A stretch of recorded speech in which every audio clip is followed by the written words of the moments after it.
میرے پیرنٹس کو تمہاری کسی بات پر یقین نہیں ہے گا، مجھے لوگوں کی نظروں میں اپنا یہ مقام برقرار رکھنا ہے۔ تم بہت اچھی ہو، مگر لوگ سمجھتے ہیں کہ تم اچھی لڑکی نہیں ہو، اور میں کسی اسکینڈلائز لڑکی سے شادی نہیں کر سکتا۔ میں برداشت نہیں کر سکتا کوئی یہ کہے کہ میری بیوی کا کردار اچھا نہیں ہے۔ آئی ہوپ تم میری پوزیشن کو سمجھ سکتی ہو۔ کافی کے کپ سے اٹھتا دھواں ختم ہو چکا تھا، مگر جلال انصر کا چہرہ اب بھی کسی دھوئیں کے پیچھے چھپا نظر آ رہا تھا۔ پھر یہ اس کی آنکھوں میں اترنے والی دھند تھی جس نے جلال انصر کو غائب کر دیا تھا۔ کرسی کے دونوں ہاتھوں کا سہارا لیتے اٹھ کر کھڑی ہوئی۔ ہاں میں سمجھ سکتی ہوں، اس نے اپنے آپ کو کہتے سنا۔ خدا حافظ۔ آئی ایم سوری ماما، جلال معذرت کر رہا ہے۔ وہ ماما نے اسے نہیں دیکھا، وہ جیسے نیند کی حالت میں چلتے ہوئے کمرے سے باہر آ گئی۔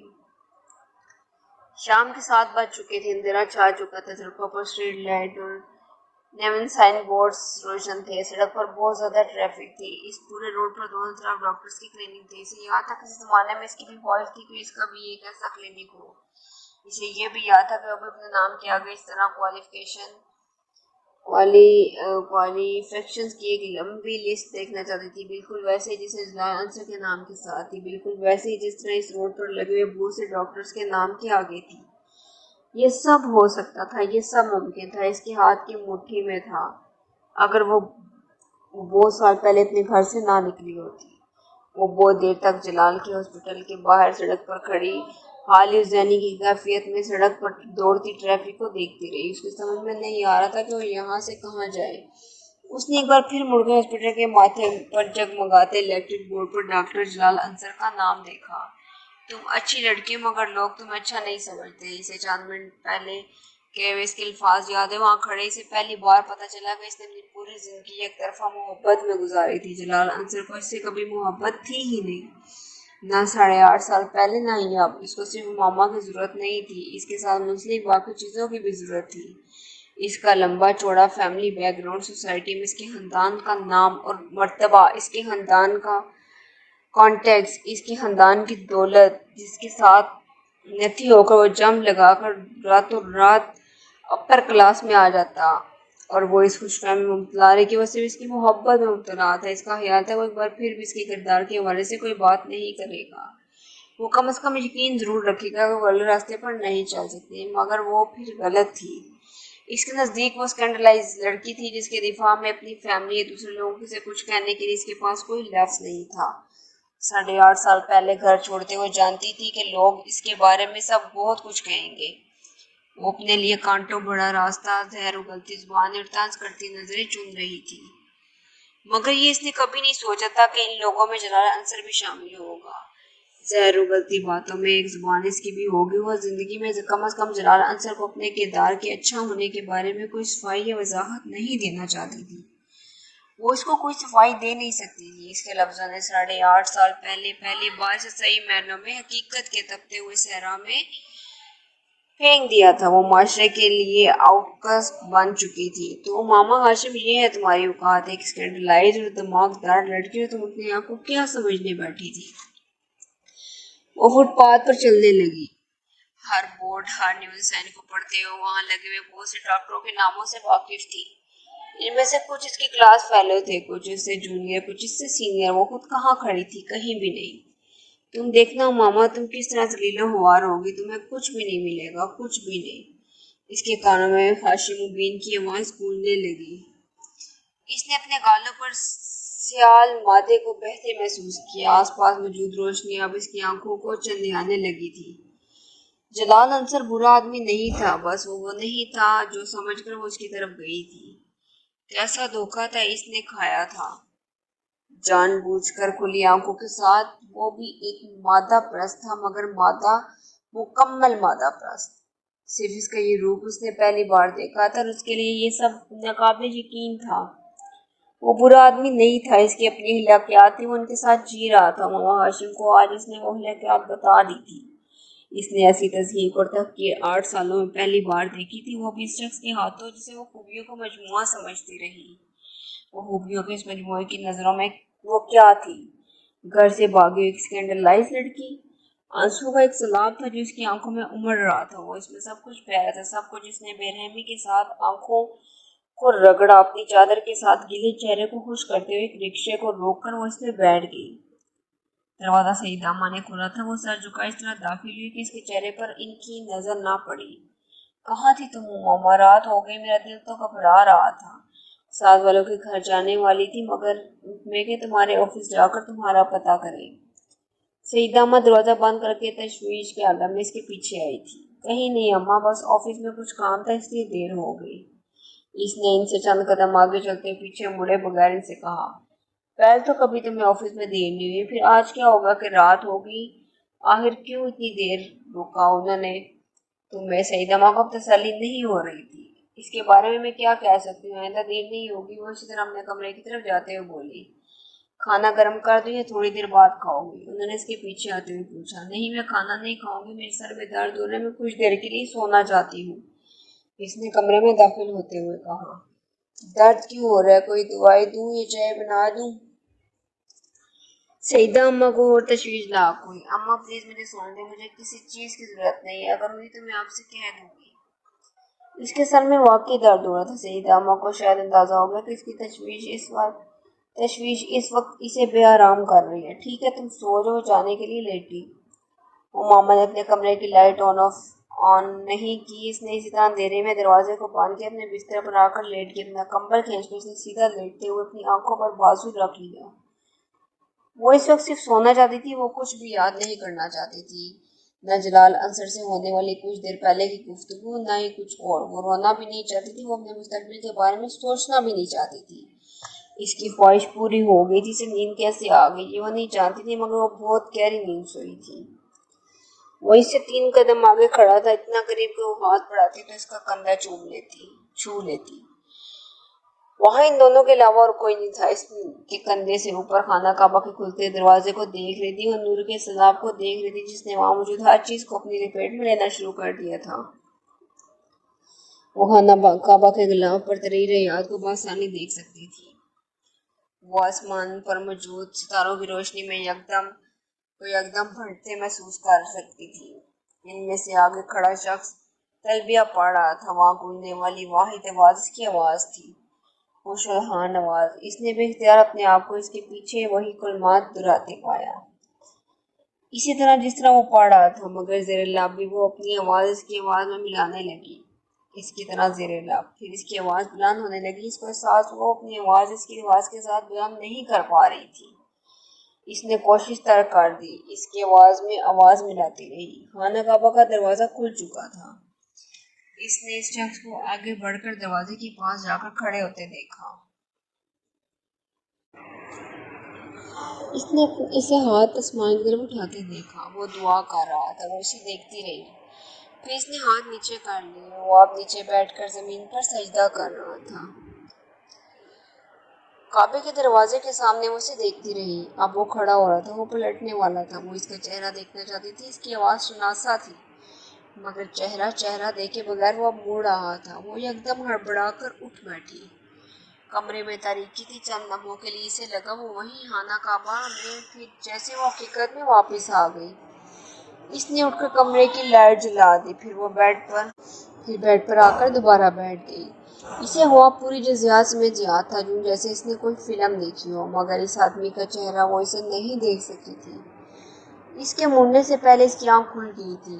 خوش الحان آواز جلال انصر کے سوا کس کی ہو سکتی ہے، اس نے سوچا، مگر وہ شخص دراز کا تھا۔ جلال انصر سانولا تھا۔ اس شخص کے احرام میں سے نکلے ہوئے کندھے اور بازوؤں کی رنگت صاف تھی۔ اس کی آواز وہ شناسا تھی۔ وہ یہ پہچان نہیں پا رہی تھی کہ وہ جلال کی آواز تھی یا کسی اور کی۔ خواب بہت عجیب تھا، مگر اس کے سر کا درد غائب ہو چکا تھا اور وہ حیران کن طور پر پرسکون تھی۔ اس نے اٹھ کر کمرے کی لائٹ آن کی۔ وال کلاک 1 بجا رہا تھا۔ ماما کو یاد ہے وہ رات کو عشاء کی نماز پڑھے بغیر ہی سو گئی۔ اس نے کپڑے بھی تبدیل نہیں کیے تھے، نہ ہی سونے سے پہلے وضو کیا تھا۔ اس نے کپڑے تبدیل کیے اور اپنے کمرے سے باہر آ گئی۔ سعیدہ اماں کے کمرے میں روشنی نہیں تھی، وہ سو رہی تھی۔ پورے گھر میں خاموشی چھائی ہوئی تھی۔ صحن میں بلب جل رہا تھا، ہلکی ہلکی دھند کی موجودگی میں بلب کی روشنی میں محسوس کی جا سکتی تھی۔ صحن کی دیواروں کے ساتھ چڑھی سبز بیلیں سرخ اینٹوں کی دیواروں کے ساتھ بالکل ساکت تھی۔ وہ وضو کرتے کے لیے صحن کے دوسری طرف موجود باتھ روم میں جانا چاہتی تھی،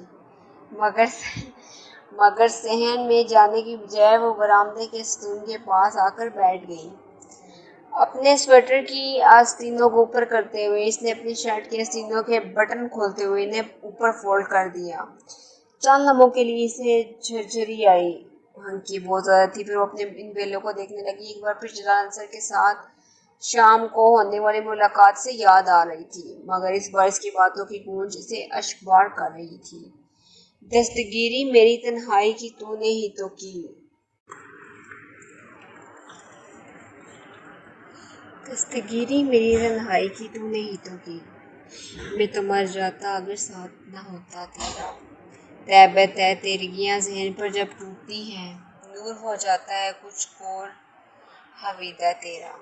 کچھ نہیں مانگتا شاہوں سے یہ شہدا تیرا، اس کی دولت ہے فقط نقش کف پا تیرا۔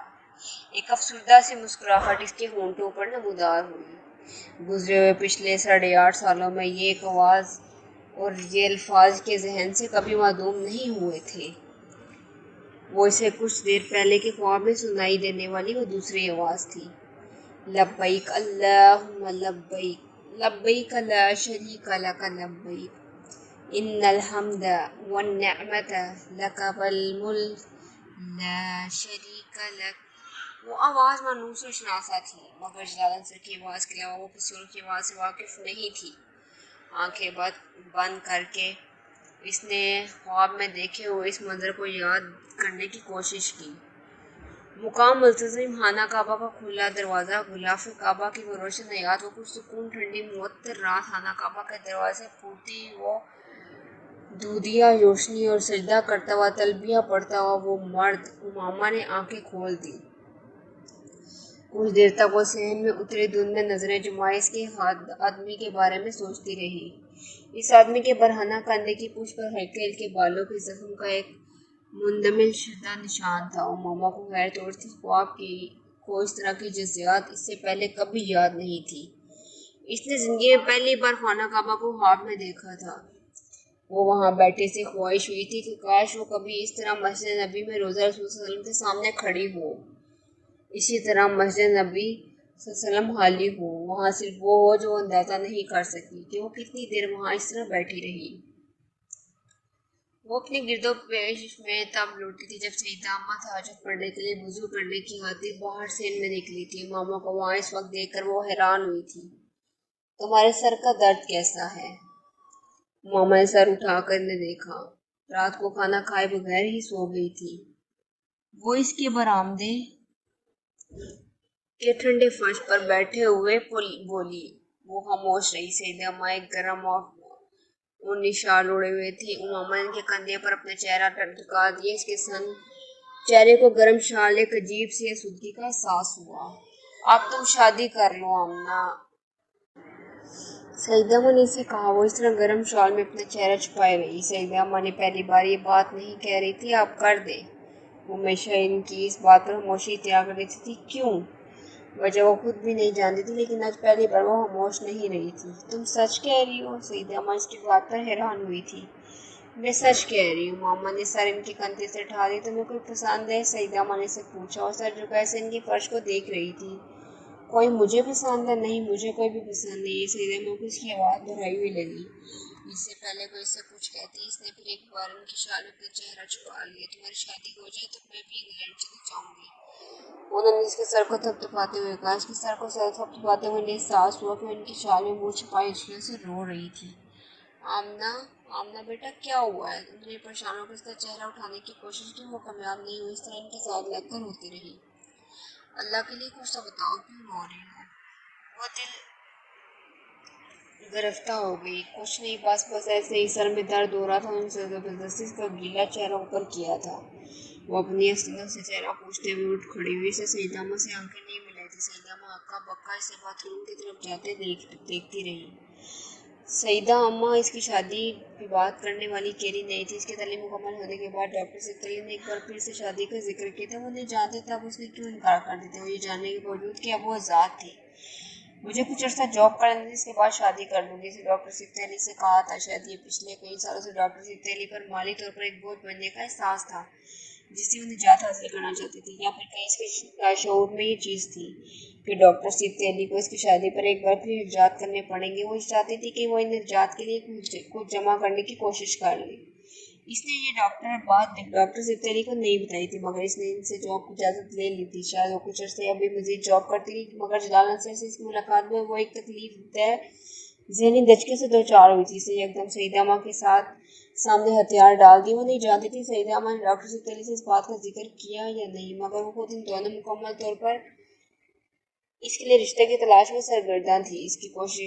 اس کوشش کا نتیجہ فہد کی صورت میں نکلا تھا۔ فہد کی ایک کمپنی میں اچھے عہدے پر کام کرتے، اس کی صورت بھی بہت اچھی تھی۔ فہد کے گھر والے اسے پہلی بار دیکھ کر پسند کر گئے تھے۔ اس کے بعد سیدہ اماں نے ڈاکٹر سیفتی علی سے اس رشتے کی بات کی۔ ڈاکٹر سیفتی علی کو کچھ تعامل ہوا، شاید وہ اس کی شادی اب بھی اپنے جاننے والوں میں کرنا چاہتے تھے، مگر سیدہ اماں کو فہد اور اس کے گھر والوں کی بے پناہ تعریفوں کے بعد اور فہد اور اس کے گھر والوں سے خود ملنے کے بعد نے سیدہ اماں کی پسند پر کوئی اعتراض نہیں کیا تھا۔ البتہ انہوں نے فہد کے بارے میں بہت چھان بین کروائی، وہ بھی پھر بھی مطمئن ہو گئے تھے۔ فہد کے گھر والے 1 سال کے اندر شادی کرنا چاہتے تھے، لیکن پھر اچانک انہوں نے چند ماہ کے اندر شادی پر اصرار کرنا شروع کر دیا۔ یہ صرف اتفاق تھا کہ ڈاکٹر سیفتی علی اسی دوران اپنی کچھ مصروفیات کی وجہ سے انگلینڈ میں تھے۔ جب فہد کے گھر والوں کے اصرار پر تاریخ طے کر دی گئی، سیدہ اماں فون پر ان سے مشورہ کرتی رہتی تھی۔ ڈاکٹر سیفتی علی نے انہیں اپنا انتظار کرنے کے لیے کہا تھا۔ وہ فوری طور پر وہاں نہیں آ سکتی تھی، البتہ ہم نے کلثوم آنٹی کو واپس پاکستان بھجوا دیا تھا۔ اس کی شادی کی تیاری کلثوم آنٹی اور مریم نہیں کی تھی، جو راولپنڈی سے کچھ ہفتوں کے لیے اپنے سسرال لاہور آ گئی تھی۔ ڈاکٹر سیفتی علی نے اس کی شادی کی تاریخ طے ہونے جانے کے بعد فون پر اس سے طویل گفتگو کی تھی۔ ان کی تینوں بیٹیوں کی شادی ان کے اپنے خاندان میں ہوئی تھی۔ ان کے سسرال میں کسی نے بھی جہیز نہیں لیا تھا، مگر ڈاکٹر سیفتی علی نے تینوں بیٹیوں کے جہیز کے لیے محسوس کی جانے والی رقم انہیں تحفتاً دے دی تھی۔ 8.5 سال پہلے جب آپ میرے گھر آئی تھی تو میں نے آپ کو اپنی بیٹی کہا تھا، اور میں نے آپ کے لیے بھی کچھ رقم رکھی تھی۔ وہ رقم آپ کی امانت ہے، آپ اسے ویسے لے لیں یا پھر میں مریم کلثوم سے کہہ دوں گا کہ وہ آپ کے جہیز کی تیاری پر اسے خرچ کر دے۔ سیدہ آپا کی خواہش تھی کہ شادی ان کے گھر پر ہو، ورنہ میں چاہتا تھا کہ شادی میرے گھر پر ہو، آپ کے گھر پر، انہوں نے اس سے کہا تھا۔ مجھے اس بات پر بہت رنج ہے کہ میں اپنی چوتھی بیٹی کی شادی میں شرکت نہیں کر سکوں گا، مگر شاید اس میں ہی میری کوئی بہتری ہے۔ میں پھر بھی آخری وقت تک کوشش کروں گا کہ کسی طرح شادی پر آ جاؤں۔ وہ ان کی باتوں کے جواب میں بالکل خاموش رہی تھی۔ اس نے کچھ بھی نہیں کہا تھا، نہ ہی پرسرار کیا تھا کہ وہ اپنی شادی پر اپنی رقم خرچ کرے گی، اور نہ ہی یہ کہ شادی ان کی رقم سے ہی کرنا چاہتی تھی۔ اس دن اس کا دل چاہا ان کا ایک اور احسان لینے کو، اور اس پر اتنے احسان کر چکے تھے کہ اب اسے ان احسانوں کی عادت ہونے لگی تھی۔ اسے صرف ان سے ایک گلہ تھا، وہ آخر اس کی شادی میں شرکت کیوں نہیں کر رہے تھے۔ فہد کے گھر والوں کا اصرار تھا کہ شادی سادگی سے، اس پر کسی کو کوئی اعتراض نہیں ہوا تھا۔ ماما خود بھی شادی سادگی سے کرنا چاہتی تھی، مگر یہ نہیں جانتی تھی کہ فہد کے گھر والوں کا سادگی پر اصرار دراصل کچھ اور وجوہات کی بنا پر تھا۔